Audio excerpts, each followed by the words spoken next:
193. Page 193. Paragraph 654. It's about the infraction that was detected by the Auditor General. Irregularity, serious one, I think. Related lodgement of public funds of 10,660 not lodged to the bank as stipulated by the applicable regulation, that within 24 hours such funds are to be lodged to government chest. My question is it management as a whole who delayed, or there was a particular management member who was keeping such funds? I will defer to the IGP on my right-hand side to answer that. Thank you very much.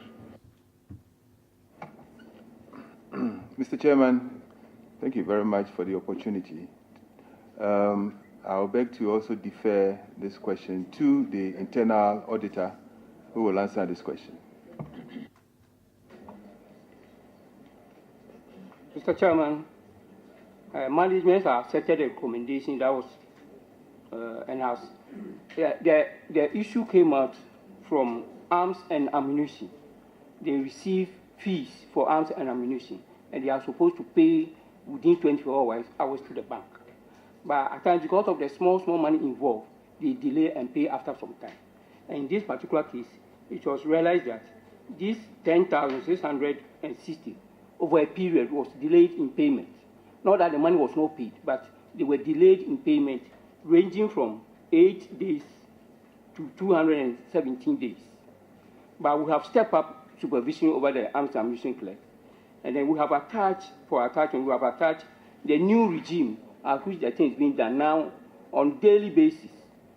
On daily basis, the money is being paid into the bank. And you have attached all the receipts showing that subsequent after the audit, how the payments are now being made. Thank you, Mr. Chairman.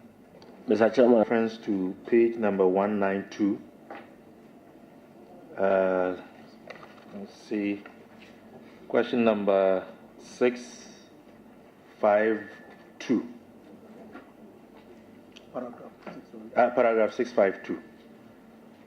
I think it has to do with failure to deduct tax on allowances paid.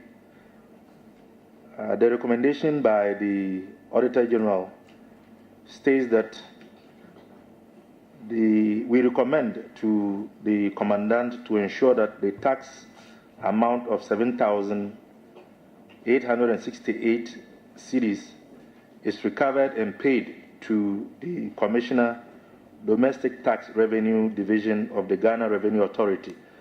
I would want to find out if this has been complied with. Thank you, Mr. Chairman. Again, this is a matter for the Ghana Police Service, and so I defer for the Ghana Police to answer. Thank you. The Inspector General of Police ordered the then Commandant of the college to immediately pay all those monies from his own resources to the state, because it's a serious infraction, and we admit, but it's difficult sometimes for us at the headquarters to go around to be able to do the audit immediately ourselves until they are presented in the management letters. So the first instance that the IGP got notice of this, he immediately ordered the Commandant, and it has since been paid, and the emphasis here is from her own resources. And we have all the relevant documents to show that the payment has been made. Thank you, Mr. Chairman. Mr. Chairman, I think that the answer is very encouraging.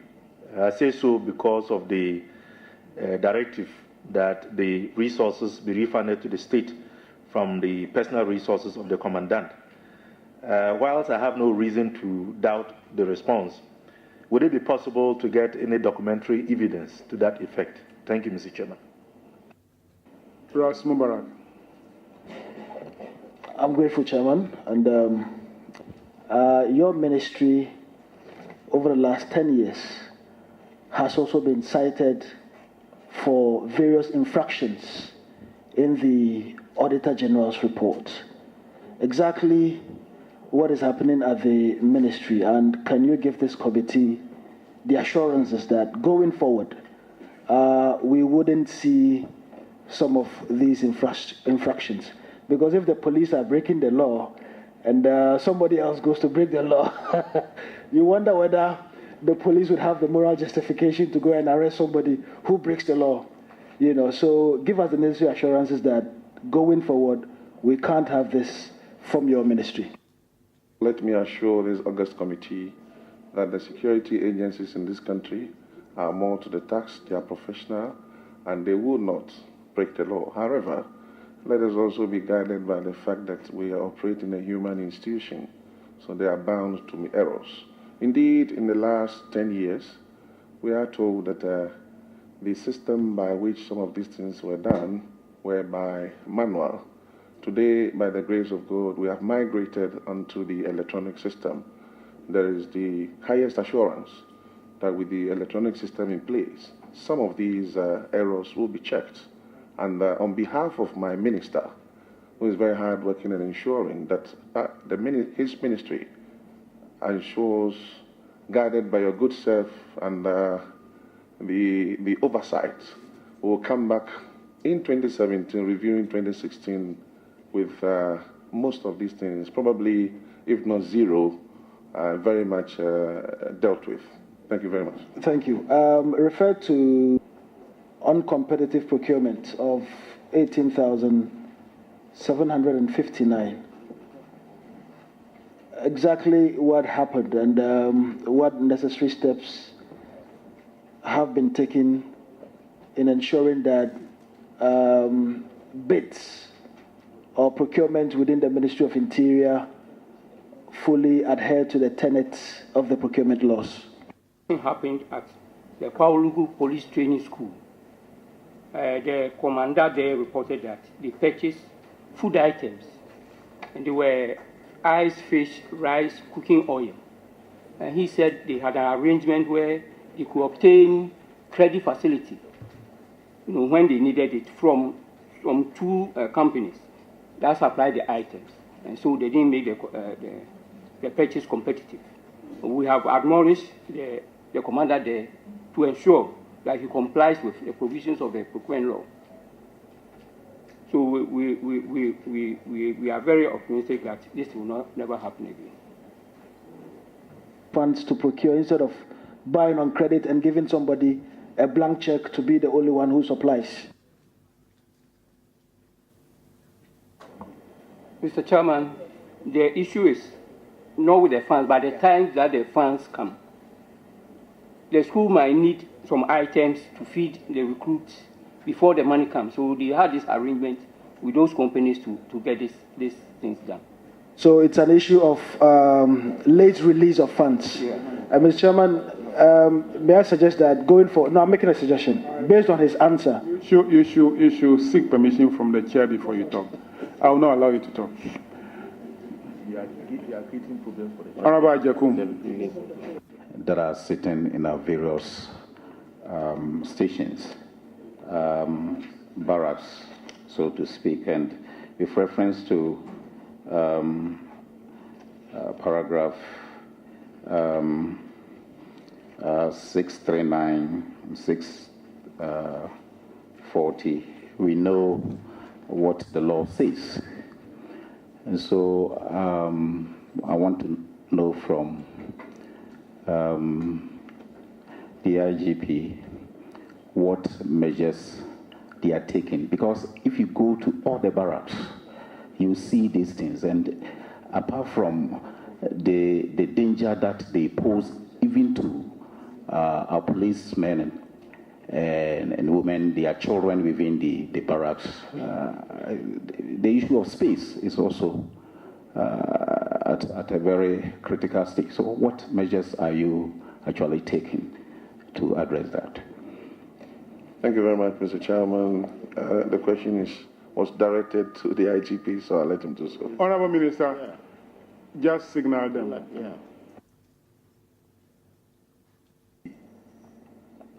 Number of vehicles that are located at the police stations has been a major concern for the Ghana Police Administration, and mainly because the vehicles are brought there as accident vehicles, and the DVLA, the technical officers, will have to come and then examine those vehicles before they are released to their owners.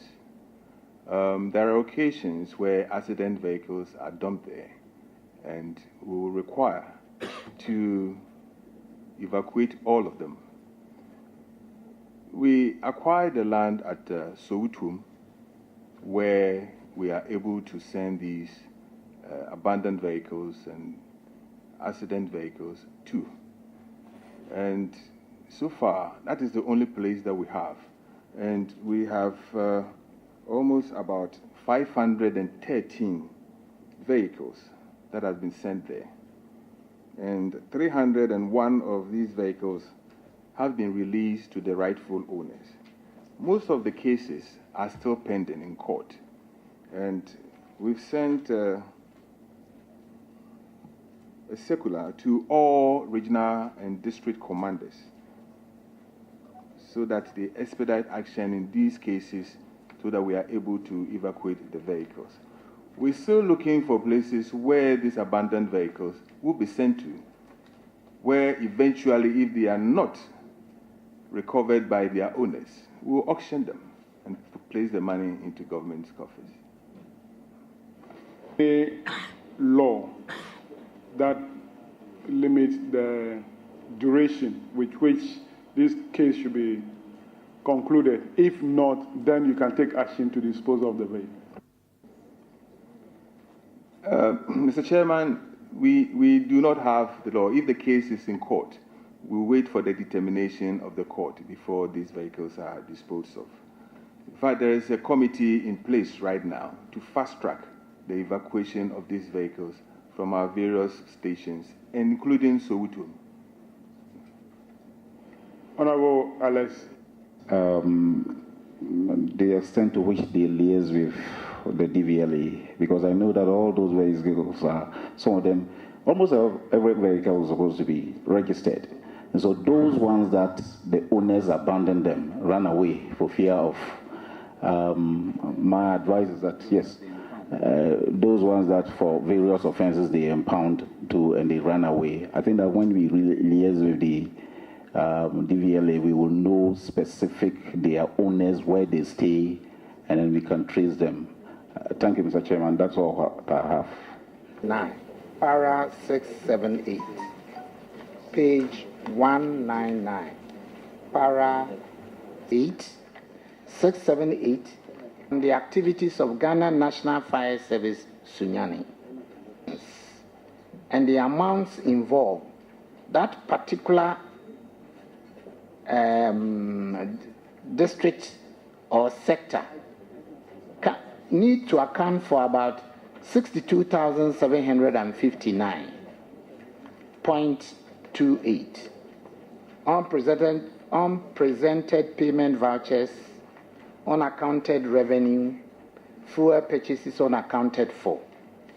And looking at it, and the fact that these infractions are attributed to the commander and the accountant, what measures have been taken so far to redress these issues, more especially when it is the commandant and the accountant, the two heads, who have to account for this?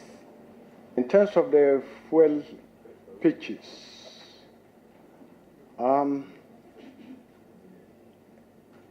it happened when the vehicle logbooks could not be located, even though the regional accountant who was on transfer at that time had handed over all these documents. The documents were located in the office and were made available to the audit service at Sunyani, and they certified it and cleared it.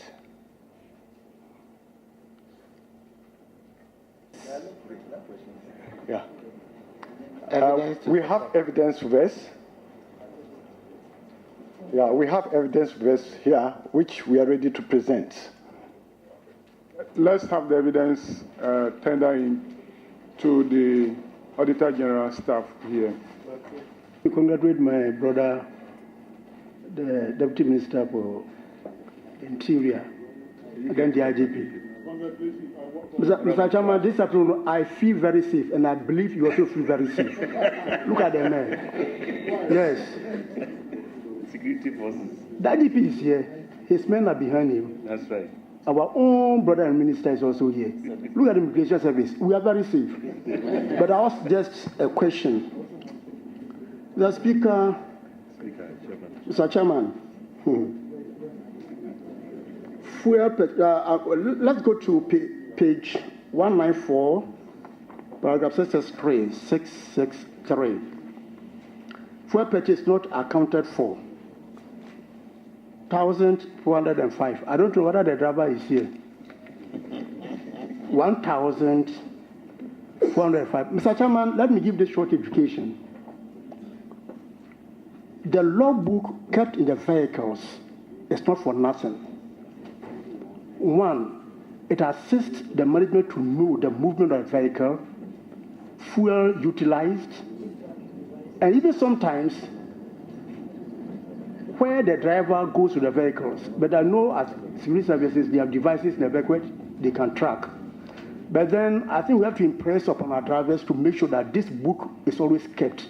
Because these are government vehicles. I remember some time ago there was a policy that after 6 o'clock, you should not move any government vehicle.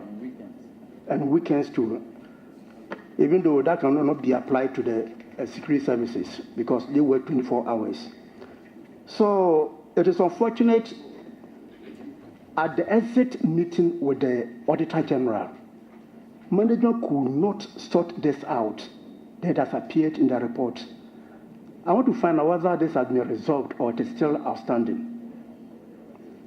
Mr. Chairman, this issue has been resolved, it's been rectified, and it's been verified.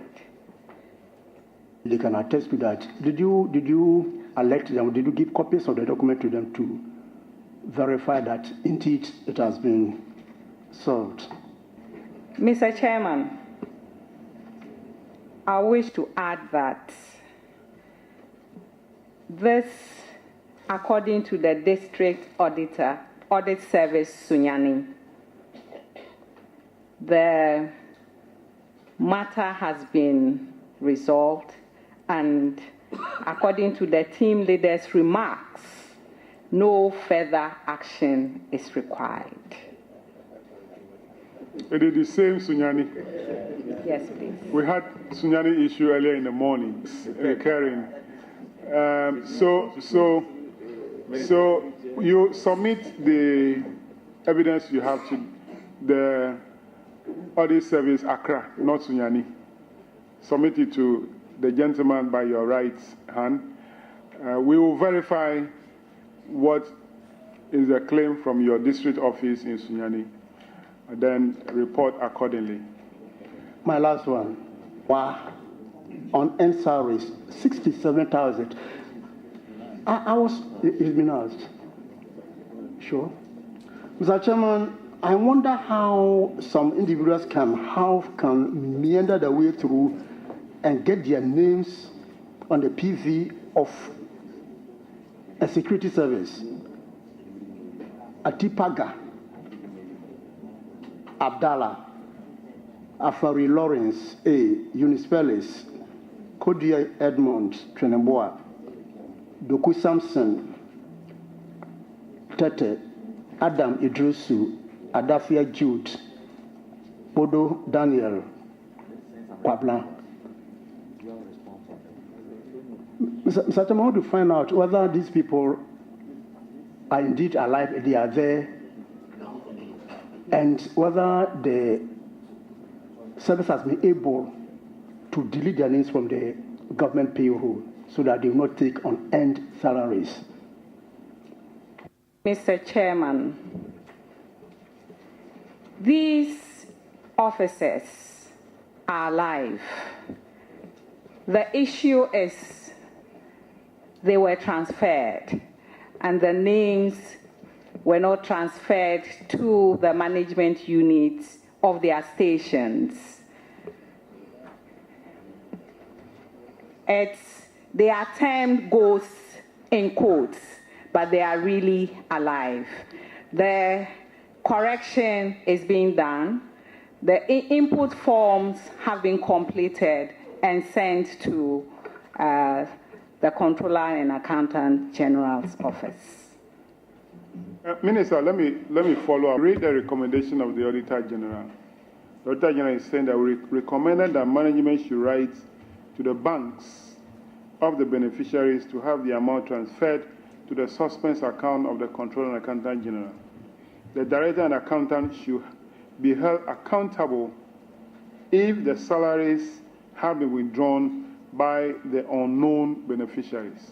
Now, the issue here is the unknown beneficiaries.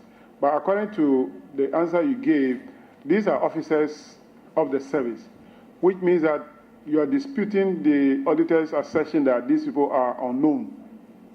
So let's establish that fact that, yes, they are really officers. Fed or sent to suspense account will not even arise. So I think it's a simple matter. Once you are confirming, produce evidence that they are really officers, and then, so whatever recommendation is here will not go by that. Mr. Chairman, it is confirmed they are not goods. They are real officers. Thank you for the opportunity. Confirming that these are officers. The Auditor General is saying that these are unknown beneficiaries. It is not confirmed that they are actual officers. So the issue, there is no question to be asked again, unless we dispute what they are saying, that they are not officers. And for that matter, we are going by Auditor General's conclusion that they are unknown. Now they are known. Yes, let me hear you. The Deputy Controller's answer. But my question will be to the Honorable Deputy Minister. I see that on salaries is an issue with the Ghana Immigration Service. It's an issue with the Ghana Prison Service. Paragraph 672. If you look at paragraph 668, that's under immigration, 672 under the Ghana Prison Service as second D. And then the Ghana Prison Service, also paragraph 675. And then if you look at the Ghana Fire Service, they also have a similar problem on end salaries at second D, paragraph 686. My question is, what steps are you taking that we know you are the most regimental organizations, the security agencies, and so you do things orderly? But it appears that all your wings and services are bedeviled with this. What steps would you take to assure us that the issue of unearned salaries is curtailed within your service? Chairman, indeed, my minister and the ministry agrees and accepts that this runs through the agencies under ministry. However, let me reiterate my earlier submission that prior to 2016, the methods, or if you like, processes of remunerations were manually done. We are aware that there is introduction of the electronic system. And again, on behalf of my minister, I can assure this August House that we'll come back here in 2017, reviewing 2016, having done the right thing. Thank you very much. Chairman, is he hoping to come back here? That if an officer died in service, and there must be a process to quickly stop the salary going to the person's accounts. Those are some of the issues that have been reported on. So if there's a system that will work real time to stop those things, as you said, those issues will not recur, you will not come back responding to the same issues all the time. So Rightly so, I believe you can work on that. Rightly so, Mr. Chairman. Yes, honorable members, I think everybody, we have exhausted all the everybody. Oh no, honorable can come. You have not asked. You don't want to ask questions? The way. So I'm trying to communicate with the angels before I start asking questions. Honorable Mills. Thank you. So many cars in Accra, at least, with red and blue lights in the grill. Even some taxis have these lights. Some motorbikes have these lights. Some of them even have sirens. Now, are all these cars security vehicles? And why should I give way to a taxi coming with these blue lights or any 4x4 following me with these blue lights and a siren? Mr. Chairman, thank you very much. This is an issue of also great concern. It has some security implications in this country. If you look at those lights, the blue and the red, these are lights specifically for the police service. And it is only the DVLA who gives the authority for the installation of lights and then sirens, or if you like, horns, in all vehicles. In fact, we have embarked on an operation to curtail this activity. And I'm sure members, government appointees are also using it. We are doing it. We are stopping all vehicles. They do understand us because it's a new phenomenon. It didn't used to be in the system. And step by step, I'm sure you have realized that there has been some reduction. We haven't stopped, embarking on this operation, and we will continue until we get it all done. Because you wouldn't know who is in a vehicle, and sometimes police officers are tempted to salute people in those vehicles, which is also a very dangerous thing for this country. Mr. IGP, what class of people, what category of people qualify to use this service? Yes. Mr. Chairman, there is a law. If you look at the law, we have the president, the ambulance, the police service, the military, and other national security vehicles and other vehicles that have been authorized by the authority, the DVLA, to install those appliances. Under what condition would the DVLA authorize other vehicles to use it? Mr. Chairman, other vehicles may use lights, but not the police lights that are blue and red. They may have, the ambulance will have their own lights. There are other vehicles used in the forest, like the forestry department, who may also have to use certain lights. It may be yellow or just blue. And it is the DVLA that gives the authority for such lights to be installed. What of those your officers taking advantage? There might not be any emergency for them to use the lights and the siren, but simply because there is a traffic jam, they want to get home early, and they are using it. Sometimes it's difficult to determine who is taking advantage. But in recent times, we've arrested some of our officers who have been tried summarily. And even on air, the Public Affairs Department, the director made mention of corporates such as police officers and other security agencies.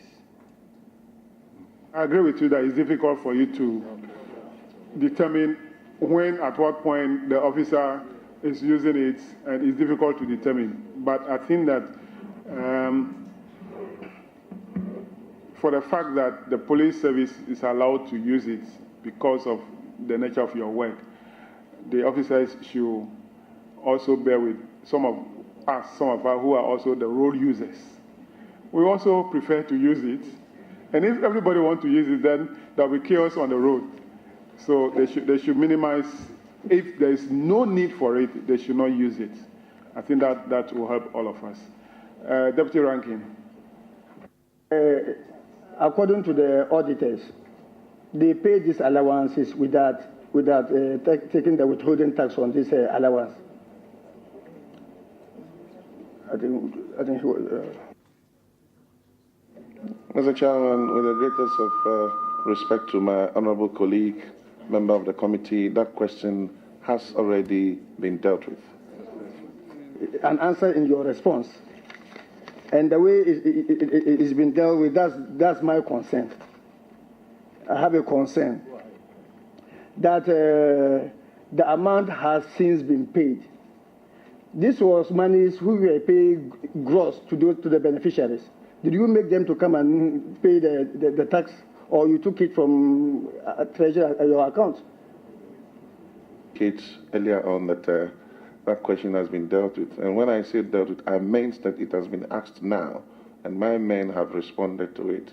What happened was that the IGP directed the commandant in charge to refund that money from her own resource, and that has been done. Which have been done? Yes, Mr. Chairman. So the commandant suffered. Very well.